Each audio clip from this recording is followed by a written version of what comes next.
Ideas and thoughts are a precious thing, but for some reason I prefer to jot them down on mundane index cards piled on my end table, and that's just not right. My fellow Craftswrights, in this video I'll show you how I built a double-decker, continuous grain thoughts box that's perfect for storing ideas, recipes, jewelry, or a whole host of other things. To make the box have continuous grain wrapping around it, I needed to resaw some beautiful 5/4 quarter sawn white oak I'd picked up.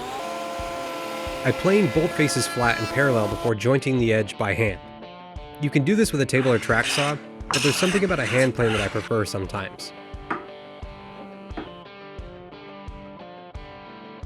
With that done, I could split the board in half.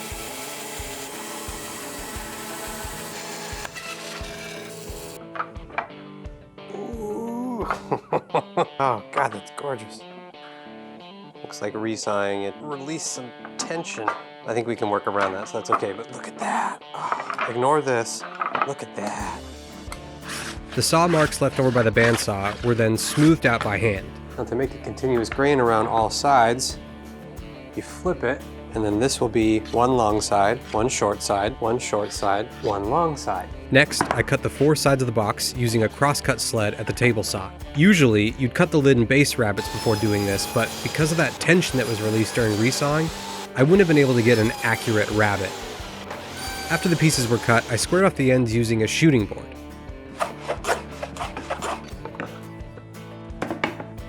To help cut the miters, I clamped a scrap strip of plywood to the crosscut sled and cut a curve. This way, I can perfectly line up the stock that's going to be cut at 45 degrees with this curve. So we run into a little bit of a hiccup. The cup and the warp in this guy is actually worse than I thought. I thought I could work around it, but it's pretty significant to the point that I don't think I can accurately cut perfect miters on these corners. The miters will actually end up curved if your piece isn't flat. I think I have a fix for it. It's a temporary fix, and that is to wet the side that's cupped. So this side is cupped like this and like this.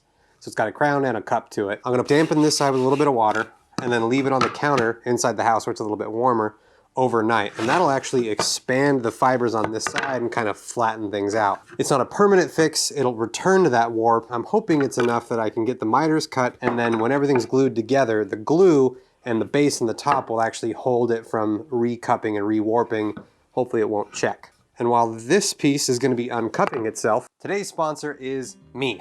Because I don't have any real sponsors yet. What I do have is videos for you to watch, plans available on my website, like for this tool chest back here, or this doweling jig. And I also have merch on my website, like stickers and stickers. In all reality, just the fact that you're watching this, that you're a subscriber is support enough. Don't feel obligated to do anything. I just wanted to crack a little fun. So, back to the build. Well, it's the next day, and I can pleasantly report that that actually worked pretty well. I mean, it overcompensated a little bit, like we all do sometimes, but it's good enough. I think I can actually cut the miters now, so let's go cut the miters.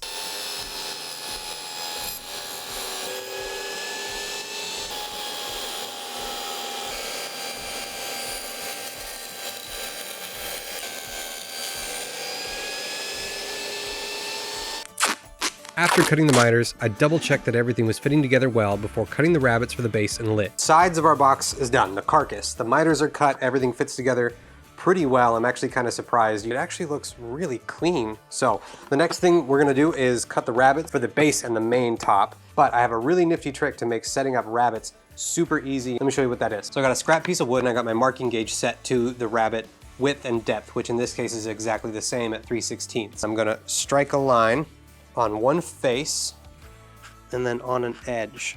And then with my blade lowered, I'm gonna put this edge right where the blade is gonna come up and clamp it to my fence. This is for safety purposes, so don't skip the clamping to the fence. Lock the fence in, and then what I'm gonna do is I'm gonna run the saw and I'm gonna slowly raise it until it just kisses that line.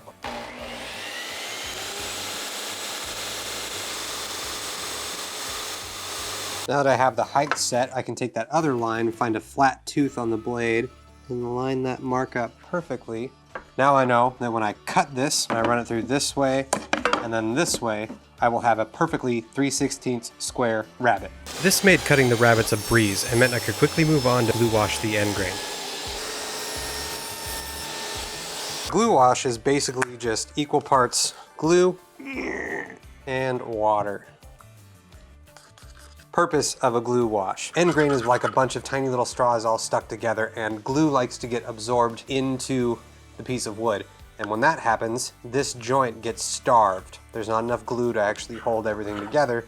That's why a lot of end grain joints fail. But if you take a little bit of glue wash and soak this area, it'll soak in, dry, and then when you go to actually put your second coat of real glue on, the glue wash stops it from soaking in too far, bonds to the fibers, and actually creates a pretty strong joint. Now it's still a butt joint. It's not going to be as strong as, say, literally any other joint, but it'll be strong enough, especially because we're adding a plywood base to this. While the glue wash was drying, I sliced off a couple pieces of veneer from the same oak board by cutting one, smoothing out the bandsaw marks on the board, and then slicing off a second.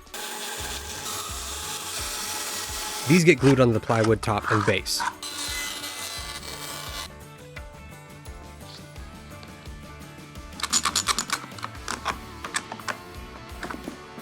With the glue wash dry, I smoothed the insides of the box and applied a coat of Osmo Pollux, which hands down is still my favorite finish.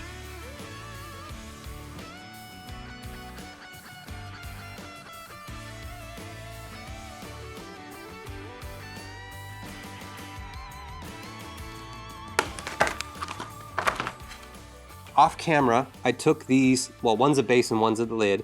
I took them and I planed down the veneer so it's flush with the plywood. Now we need to cover up the fact that we use plywood. Well, why would you use something that you have to cover up in the first place, right? Solid wood tops and bottoms, because of expansion and contraction, will normally tear boxes apart, or the lid could get stuck or shrink so much that it falls in.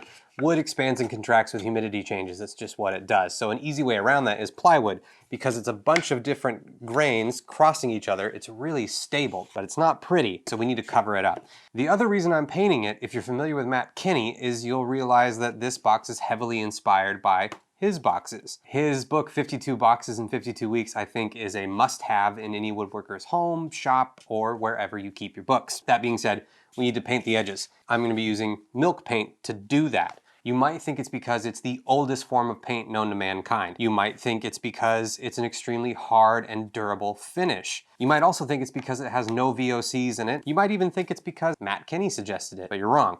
The reason I'm going to be using milk paint, particularly this brand, is because Martha Stewart recommended it. The milk paint is simply a 1-to-1 ratio of powdered paint to water. I wanted a dark charcoal color, so I used 1 tablespoon of pitch black, 1 teaspoon of white, and a teaspoon of slate to add a little bit cooler tone to the gray. After mixing well, I applied a coat to both pieces and then came back after it dried and sanded lightly with 220 grit sandpaper before applying a second coat. I saved planing and smoothing the veneer until after the painting so that I could easily remove any oopses that may have happened. And oopses happened. The plywood side of the base gets covered with fabric attached with 3M 77 spray adhesive, and the whole box is glued together.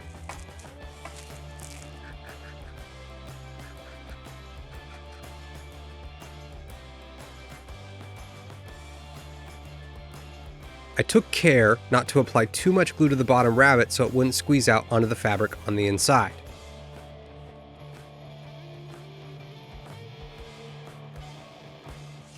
So even though this lid isn't going to be glued in, because you need to be able to open and close the box, I went ahead and made it because it does help with the clamping.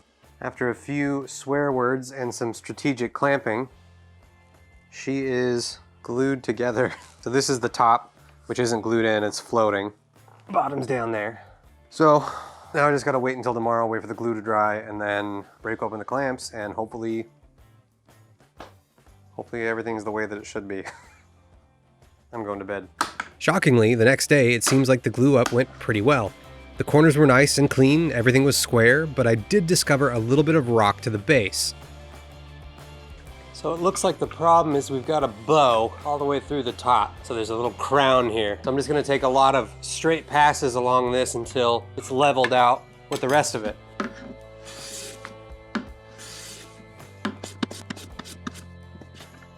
We're already a lot closer. Still really high right there.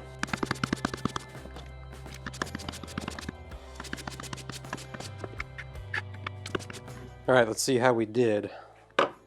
Yeah. Oh, solid. Solid as a rock. Oh, yeah. Ooh, we're even at 90 degrees too. With that done, I turn my attention to smoothing the outside of the box. Since the top will be split from the base, this is easier to do with everything still together and ensures I don't accidentally plane the top or bottom section out of alignment. There was a little bit of flex on the long sides of the box as I was planing, so I cut a spacer to slip in and reinforce the workpiece while I planed, which worked really well. And just like that, it's smooth. After all this work, it was time to split the top from the base, which was an emotionally painful process. It hurts. I used the bandsaw since it has a much thinner kerf and is less likely to catch something and ruin the workpiece. Well, it's done. We can't go back now. We have another problem. I messed up. I was supposed to cut this so that from the bottom of this side to the cut, it'd be 3.5 inches. I measured 3.5 inches over at the bandsaw, but I didn't take into account this base. There's supposed to be a base that goes in this part that sits into a rabbet on this. And there was supposed to be 3/16 of an inch for that base to sit into on both sides. Now I don't have the room for it. I need to figure out what I'm gonna do.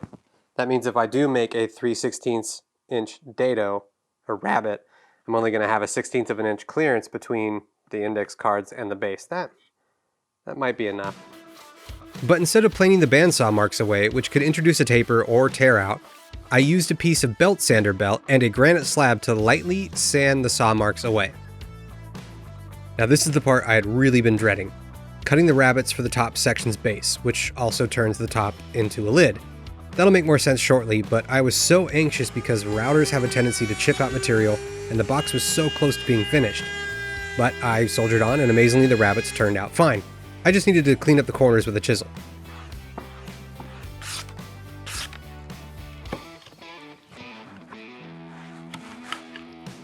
What happened there? Did I just do that? Oh, that's what happens when you're not paying attention. And you're trying to talk and be all nifty. You screw up. Pretty badly, actually. Man, if this were a finished piece, I'd have to probably get rid of that. Or start over completely. I made the base / lid that will fit in these rabbets from 1/2 inch plywood, trimming and shooting it down to a perfect fit, before I thinned it out at the bandsaw so that the gap it left matched the top and base of the box. Then I gave it 2 coats of milk paint, followed by fabric for the inside face, just like the other one. A good tip from our fellow Craftswright Randy is to spray the adhesive on the thing being applied to the workpiece instead of the other way around. It's less messy. Once that was on, I could glue it into place. Now we can move on to a way to keep the index cards standing upright. We don't want them falling over or sloshing around and mixing up. We'll have one side for blank cards and one side for non-blank cards. So to do that, we need to make a divider in here and then a way to hold the index cards upright. And I think I have an idea with that with brass rods. So first let's get the divider fit and then we'll make the end parts before finally making a handle for the lid and finishing the outside. We're so close. The divider I made from the last bit of the 24-inch white oak board I'd bought by cutting it a little proud and then shooting it to a nice snug fit.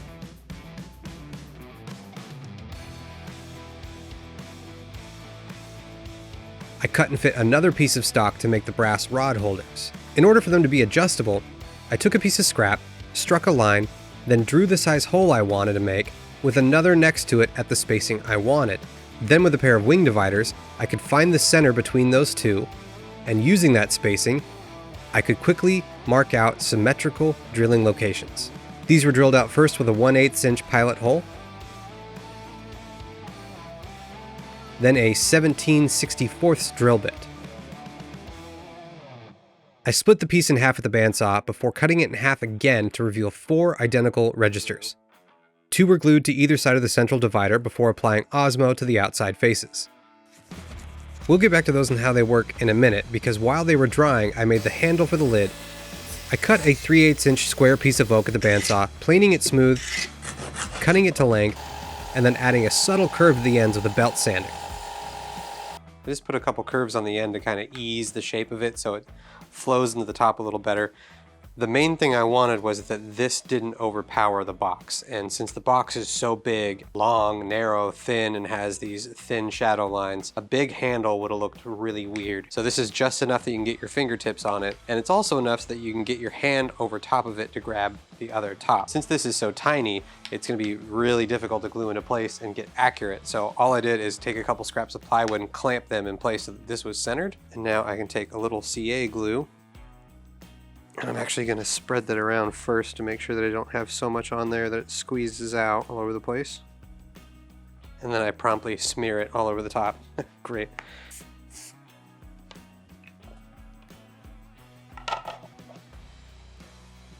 And of course I smeared CA glue all over this area, so I gotta clean that up real fast. Now that the inside pieces were dry, I could glue them into place. I scuffed up the inside surfaces for where they would go, which felt like blasphemy, and secured them with CA glue. They aren't structural and it dries quickly.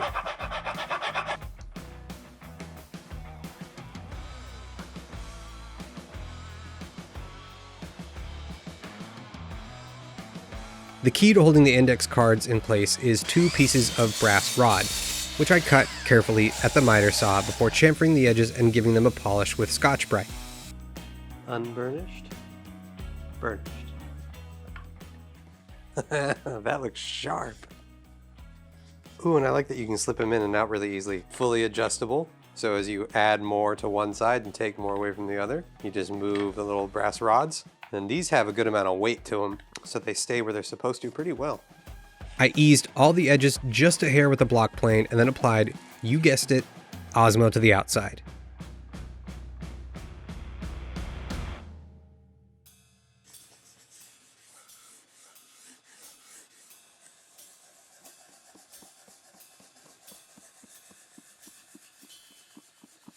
I'm very happy with how the finished piece came out. It's a little larger than I imagined, but I think that adds a sense of presence to it. Most importantly, it keeps my thoughts and ideas well organized.